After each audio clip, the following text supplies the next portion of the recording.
So go ahead and say your name and spell it out for me. My name is Eliana Samuel, Aliana Samuel. Samuel. Sister Samuel, where were you and what kind of experience did you have when Hurricane Maria blew ashore? Well, before the storm came, we were upstairs in our home. But when we observed that it was getting worse, I took my flashlight and my telephone and I went downstairs. Then a little while after the storm started, heavy winds, we could hear the storm get raging. Then rain started pouring. We stayed, and during a long time later, during the storm, like maybe in between, there was a calm. There was a long calm. My husband and his son was upstairs. During that time, they came downstairs. But before that, I started hearing noise upstairs, thinking that it was the furniture that were moving, but it was the roof that was already uncovered and things were moving about.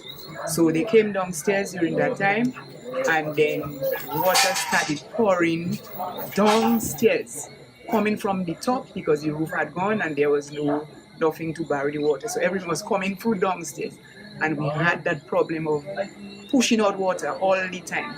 Water coming from the main door and coming right through the living room down to the bedroom. We even put a mattress down to push out water, to borrow water, but that couldn't do anything.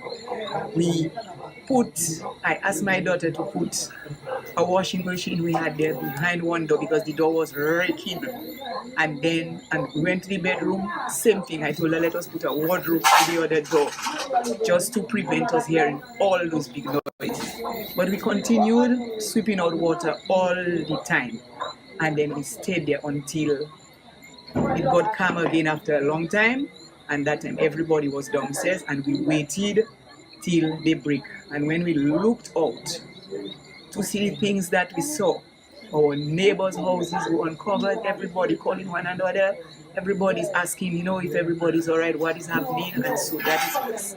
And to look out through the village, because I live at the top of the village, to see the trees, it was like no trees in Dominica. Dominica is a very green country, but as though all trees had gone. If someone were to come to Dominica now, to see the trees now, we are blessed by God with greenery. And if it wasn't for that, if you could only come to Dominica now and see, to say you are coming to see what hurricane did, if it wasn't for the houses that are broken down and most of them are uncovered, you would not believe there was a hurricane. So we are fortunate to have God. Now, what village do you live in? I live in Massac. You live in Massac, okay. Yes, but it's at the top, higher up in the village. Higher up, okay. Yes. I know people come from far away sometimes. So. Yes. There was a question in there. I assume you were here for Hurricane David. Yes, I was. How did Hurricane Maria compare with Hurricane David? Oh, Hurricane Maria was worse. Because I can remember Hurricane David, my roof was not gone. We sheltered in our bathroom. It was my mother, my children, and myself. My husband was up and about going to see what is happening, but we were inside and we got nothing during Hurricane David. Mm-hmm. And that Hurricane Maria, it was terrible. Yes. Worse than Hurricane David. Yes. What if you had... You've got an opportunity to talk to at least a small audience in the United States. If you had to tell them something from Dominica after this storm, what would you share with them? Well, I would tell them that it is, if we trust in God, if we put our belief in Him, He is there for us at all times. Because Hurricane David, more people died. And this hurricane, a few people died, but it's like we almost believed that Dominica would be washed out. Yeah. Because of the kind of storm that we had. Yes. It was very terrible. It was. And frightening. Now, what allows you have a very positive spirit and attitude. What allows you to keep that positive spirit and attitude even with all that's happened? having faith in God. And if we, as I said, if we trust in God, we have faith in God, and we look up to Him always, we live one day at a time.